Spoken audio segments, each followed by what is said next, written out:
और वो बालक फिर उसमें खुश रहता है कि चलो कम से कम, माँ बाप सोचते हैं चिक चिक नहीं होगी, बच्चा कहता है कि ये संतुष्ट है तो बस ठीक है, अब आराम करो।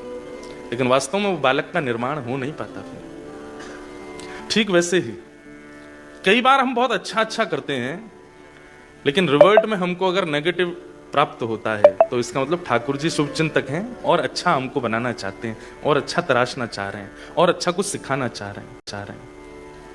पर आप बहुत अच्छा करते हैं और आपके संग भी सब बढ़िया ही बढ़िया चल रहा है, सब आपसे राजी हैं, सब आपसे प्रसन्न हैं, सब आपसे खुश हैं, तो फिर चिंता करना कि कहीं मैं चिक करने वाला बालक तो नहीं हूं जो मेरी हर स्थिति से ठाकुर जी राजी से हो गए, प्रसन्न हो गए। वास्तव में ऐसा होता है कि जब हम बहुत अच्छा करते हैं तो वो सब जमा होता रहता है, ठाकुर जी जमा करते हैं, बदले में हमको नकारात्मकता या दुविधाएं देते हैं कि तुम और निखरो। और जो जमा होता रहता है उसका परिणाम कब मिलता है? तब कहते हैं सत्संगमम चलभते पुरुषो यदा वै। ठाकुर जी जब हमारी स्थिति से प्रसन्न हो जाते हैं ना, हमारे अब तक के जीवन से आनंदित हो जाते हैं, तब ठाकुर जी कहते हैं चलो अब किसी रसिक को इसके पास भेजते हैं, उसकी वाणी से इसको लाभान्वित कराते हैं। ये बात हम आए हैं गोल्ड कोस्ट में कथा सुना रहे हैं इसलिए नहीं है, ये वास्तविकता है। आप चुने गए हैं ठाकुर जी के द्वारा, मैं चुना गया हूं आप लोगों के लिए कि भाई तुम जाओ, वहां एक शहर है उसमें जाके थोड़ी देर चर्चा करो। अब भले ही आप यहां जितने भी लोग बैठे हों, अब ये भी एक बात हो सकती है कि भले ही लोग यहां पर इतने बैठे हैं, लेकिन ठाकुर जी ने किसी एक के लिए ही पूरे कार्यक्रम को करवाया है। आप सब हो सकता है कि अपने आप को, हाँ क्या हो गया, अच्छा आपने कुछ बनाया है, हाँ तो बाद में लेते हैं। बच्चे बहुत अच्छे हैं ऑस्ट्रेलिया में, बहुत अच्छे ड्राइंग्स बना के लाएंगे, कुछ लिख के लाते हैं, अच्छे हैं। वैसे हम अभी आजकल मेरे को ऐसा लगने लगा कि अब बच्चों को सुधारने की जरूरत नहीं, बड़े बूढ़े ज्यादा बिगड़ रहे हैं।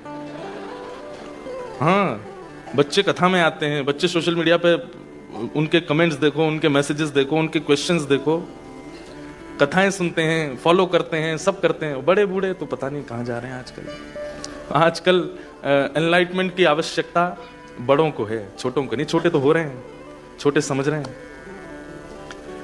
तो मुझे चुना गया है आपके लिए, आपको चुना गया है इस कथा के लिए, और ये कथा सुनने का जो अवसर आपको मिला है, ये बहुत जन्मों के पुण्यों का फल आज प्राप्त हो रहा है। क्यों? क्योंकि यहां जितनी देर हम बोलेंगे उतनी देर में से एक सूत्र तो ऐसा होगा ही नहीं कि जो कोई लेके ना जाए। कोई ऐसी बात आप आज जरूर सीख के जाएंगे जो जीवन भर काम आने वाली है, वो सिखवाने के लिए ही पूरी कथा हो रही है। और याद रखिएगा कि जीवन के सूत्र बहुत पुण्य करने पड़ते हैं, तब जाकर के ठाकुर जी सूत्र प्रदान करते हैं। हर कोई अर्जुन नहीं बन जाता। महाभारत में गीता का ज्ञान ठाकुर जी ने कहा, लेकिन सुना केवल अर्जुन नहीं। अर्जुन का नाम अर्जुन क्यों? अर्जनात अर्जुन, जो अर्जन करना जानता है, जो इकट्ठा करना जानता है, जो संभालना जानता है, उसको अर्जुन कहते हैं। उसने ही सुना। और जब भीष्म पितामह ये युधिष्ठिर को बाद में शोक हुआ, जैसा अर्जुन को पहले शोक हुआ ऐसा ही युधिष्ठिर को बाद में शोक हुआ, ठाकुर जी ने फिर गीता नहीं सुनाई। ठाकुर जी बोले हम पे यही काम है, बस पहले एक को सुनाई, अब दूसरे भैया को शोक हुआ, अब इसको सुनाओ, तो तीसरा आएगा उठ के मैंने नहीं सुनी, मुझे सुनाओ। सोचिए ज्ञान कितना मूल्यवान, ठाकुर जी ने एक ही बार दिया, दोबारा नहीं दिया। लेकिन युधिष्ठिर की स्थिति जब बहुत बिगड़ गई, तब ठाकुर जी बोले ठीक है, तो तुम्हारा ज्ञान, तुम्हारा जो अंधकार है हृदय का, वो दूर तो रणभूमि में पड़ा हुआ मेरा भीष्म पितामह दूर करेगा। चलो आज भीष्म स्तुति सुनाते हैं आपको, बहुत सुंदर है। बहुत साल हो गए मुझे कहे हुए भी, सोच के तो हम आए थे कि कल जो ब्रिस्बेन में कथा हुई थी ना, तो वहां हमने 4 भक्तों के लक्षण बोले थे, उनमें से निर्गुण के ऊपर आज बोलेंगे। लेकिन अभी भीष्म पितामह के भाव छू रहे हैं हृदय को, तो भीष्म स्तुति सुनाते हैं, सुनिएगा। महाभारत का युद्ध विश्राम हो गया, युधिष्ठिर अब राजा बन गया है, पांडव सब बड़े प्रसन्न हैं, और ठाकुर जी द्वारिका जाने के लिए तैयार हैं। बहुत दिन हो गए, अब सब हो गया, सब समेटवा दिया, महाभारत का युद्ध जितवा दिया। अब ठाकुर जी बोले अब हमारी जाने की बारी है, अब हमें जान दो।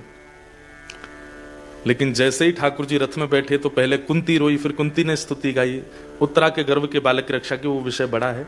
लेकिन अब तीसरी बार ठाकुर जी का रथ रुका है, पहले 2 बार रुक चुका है द्वारिका जाने से पहले, अब तीसरी बार रथ क्यों रुका? बोले युधिष्ठिर रो रहा है। तो भगवान ने युधिष्ठिर से पूछा, युधिष्ठिर जी आप क्यों रो रहे हैं, आपके दुख का कारण क्या है? तब युधिष्ठिर जी महाराज कहते हैं कि बाल द्विज स्वेहन मित्र पितृ भ्रात्र गुरुद्वह नमेश्यान मोक्षो यापि वर्षायुतायुतै। बहुत ध्यान से सुनना, मेरा एक प्रकार से श्रीमद् भागवत में सबसे प्रिय प्रसंग है ये। सबसे पहले जो मुझे रुचि आती थी कहने में कथा में, वो इसी प्रसंग को आती थी। तो बहुत कह लिया तो फिर कथाओं में धीरे धीरे इस प्रसंग को कहना कम किया, लेकिन आज आप सबके बीच फिर इच्छा हो रही है तो सुना रहे हैं। युधिष्ठिर बोले, नाथ मुझे नरक जाने से कोई नहीं रोक सकता। भगवान बोले, क्यों? युधिष्ठिर बोले, मैंने कितने बालकों को अनाथ कर दिया, मैंने कितनी माताओं को विधवा कर दिया, मैंने अपनों को मार दिया। अरे अगर दुर्योधन राजी था युद्ध करने के लिए तो मुझे पीछे हट जाना चाहिए था, मुझे स्टेप बैक कर लेना चाहिए था कि भाई ठीक है, युद्ध हम नहीं करेंगे, हम वन में रहना मंजूर है, हम दर दर भटकते रहेंगे, लेकिन हस्तिनापुर के लिए युद्ध नहीं करेंगे। मुझे पीछे हट जाना चाहिए था। मैं भी आगे क्यों आया, मैंने युद्ध क्यों किया, कितनों को मार दिया हम लोगों ने, अब मुझे नरक जाने से कोई नहीं रोकेगा। बंधुओं देखो, मां अगर पास में है फिर भी बालक रो रहा है तो कारण क्या है? कि निश्चित है कि बालक को कोई पीड़ा है, या तो पेट में दर्द है, भूख लगी है, या कहीं उसको दिक्कत है इसलिए रो रहा है।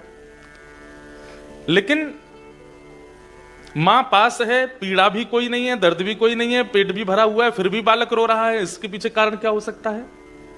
कई बार माताएं बहुत ज्यादा श्रृंगार कर लेती हैं तो बालक पहचानते नहीं उनको। कई बार ऐसा होता है। हमारे घर में एक बार शादी थी तो एक हमारी बहन दूर की, उनका बेटा, वो मुझे देखे, तुम थोड़ी देर इसको संभालो, और मैं तो संभालता रहा उसको। थोड़ी देर बाद वो जब निकली तो मैं ही नहीं पहचान पाया। तो बाल उन्होंने विचित्र कर लिए, आंखें नाक सब विचित्र सी, लाओ इसको दो। अब वो जैसे उनकी गोद में गया तो ऐसे देखे और फिर मेरी ओर देख करके रोए। मैंने कहा तुमको ही नहीं पहचान पा रहा है। अब ये बात तो हंसने की है, लेकिन यहां पर यही हुआ है। युधिष्ठिर भूखा नहीं है, क्यों? हस्तिनापुर का राजा बन गया। अरे राजा कोई भूखा होता है? भूखा मतलब अतृप्ति। युधिष्ठिर को कोई अतृप्ति नहीं है, तृप्त है वो। युधिष्ठिर के पास कोई कमी नहीं है इस वक्त, फिर भी उसके रोने का कारण क्या? और मां सामने खड़ी, मां यानी कि भगवान पोषक सामने खड़ा है, फिर भी युधिष्ठिर रो रहा है। इसका मतलब क्या है? वो ठाकुर जी के रूप को पहचान नहीं पाया है, उसको ठाकुर जी पे विश्वास नहीं है। नहीं तो साथ में भगवान खड़े हैं, कोई व्यक्ति कैसे कह सकता है कि मैं नरक जाऊंगा? अरे हम लोग तिलक लगा लेते हैं, कथा सुन लेते हैं, एक आध बार तीर्थ यात्रा कर आते हैं तो हम लोग तृप्त हो जाते हैं, गंगा स्नान कर लिया तो अब तो मुक्ति है हमारी निश्चित। हम इतने से ही विश्वास कर लेते हैं मुक्ति का, और वहां बगल में भगवान खड़े हैं, फिर भी युधिष्ठिर कह रहा है कि मैं नरक जाऊंगा। इसका मतलब क्या है? उसको ठाकुर जी पे विश्वास नहीं है। बंधुओं एक बात हमारी लिख लीजिएगा, भक्ति का जो आधार है ना, आधार बोले तो नींव, जो इंफ्रास्ट्रक्चर पूरा तैयार होता है, उसकी जो नींव होती है, अगर वो मजबूत हो तो कितनी भी मल्टी स्टोरी बिल्डिंग बनी हो गिरेगी नहीं। लेकिन नींव ही कमजोर है तो सब धराशायी हो जाएगा। भक्ति आप कितनी भी कर लो, नाम जप आप कितना भी कर लो, एकादशी व्रत कितनी भी कर लो, तीर्थ यात्राएं कितनी भी कर लो, लेकिन आपकी नींव, भक्ति की नींव क्या है? विश्वास यदि डगमगाया हुआ है तो आप कितना भी कुछ कर लो कोई फायदा नहीं है। विश्वास ये नहीं है बाकी आप चाहे जो कुछ भी कर लो भक्ति में कोई फायदा नहीं है, लेकिन विश्वास है तो आपके द्वारा की गई तनिक भाव भी ठाकुर जी को स्वीकार है।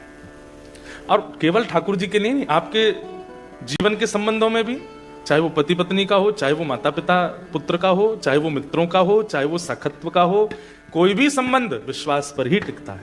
और अगर विश्वास नहीं है तो फिर उस संबंध की कोई वैल्यू नहीं है। भगवान जब युधिष्ठिर रोया, युधिष्ठिर का शोक सुना, तब तक ठाकुर जी को बिल्कुल पीड़ा नहीं हुई। जब युधिष्ठिर ने कहा मैं नरक जाऊंगा, ठाकुर जी बोले मैं द्वारिका छोड़ के यहां खड़ा हूं। जगत नियंता जगदाधार परमात्मा जिसके अधीन पूरा विश्व है, जिसकी भ्रगुटी पर पूरा विश्व नृत्य करता है, वो तेरे सामने खड़ा और तू कह रहा है तू नरक जाएगा। ये बोले नहीं ठाकुर जी, मन में सोचे और मन में विचार किया कि इसको विश्वास नहीं है, और विश्वास नहीं है इसलिए मैं कुछ प्रवचन करूं, उससे इसका कल्याण होने वाला नहीं है। अर्जुन को विश्वास था, क्योंकि गीता में अर्जुन कहता है करिष्ये वचनम तव, आप जो कहोगे, जैसे कहोगे, जब कहोगे, मैं तैयार हूं करने को। भगवान बोले देख ले, तैयार है? बोले हाँ बिल्कुल तैयार हूं। तो ठीक है, आप परीक्षा लेके देख लो। ठाकुर जी बोले ऐसे बोल के परीक्षा नहीं, ये तो समय आएगा तब लूंगा मैं। और एक दिन हुआ, भगवान ने अर्जुन का रथ हाँक रहे थे, अचानक से घोड़े रुक गए। तो अर्जुन ने पूछा ये घोड़े आगे क्यों नहीं बढ़ रहे हैं? आगे से बाणों की बौछार आ रही है। केशव मेरे रथ को आगे ले जाओ, मेरे रथ को बचाओ, देखो ये बाण मुझे छन्नी करनी कर देंगे। ठाकुर जी बोले तेरा रथ आगे नहीं बढ़ेगा। क्यों? बोले तेरे घोड़े प्यासे हैं और ये बार बार अपनी टांगे उछाल रहे हैं, आगे नहीं बढ़ रहे हैं। अर्जुन बोले तो अब क्या करें? बोले इनको पानी पिलाना पड़ेगा। बोले अब युद्ध मैदान के बीच में पानी कैसे पिलाऊं? बोले एक तरीका है। बोले क्या? तेरा गांडीव धनुष जो ना, इसमें इतनी शक्ति है कि इसमें अगर बाण भेदन करके पृथ्वी में दागे जाएं तो शायद 2 4 10 बाणों में जल का स्रोत आ जाएगा, और जल निकल के आ जाए, वही जल इन घोड़ों को पिला दो तो ये पी लेंगे, दोबारा इनको रथ में जोत करके और चल देंगे आगे। अर्जुन ने कहा एक बार मेरी तरफ देखना, आप बीच युद्ध मैदान में आप ये बात करने को कह रहे हो? बोले तो और क्या करें? पीछे जा नहीं सकते, इधर जा नहीं सकते, आगे जाएंगे तो मारे जाएंगे। अब यही है एक तरीका, नहीं तो खड़े रहो। ठाकुर जी ने तो हाथ से सारी लगाम छोड़ दी, बैठ गए। बोले अब तू देख ले क्या करना है। अर्जुन बोला केशव क्या करना है, आप आज्ञा करो। बोले नीचे उतरो, बाण चलाओ, पानी का स्रोत निकालो, घोड़ों को खोलो, पानी पिलाओ, दोबारा घोड़े लगा के बैठ जाओ। अर्जुन ने दूसरी बार सोचा नहीं, जबकि मोस्ट वांटेड पूरे महाभारत युद्ध में हर विपक्षी योद्धा की एक ही चाह थी, अर्जुन को मैं मारूंगा।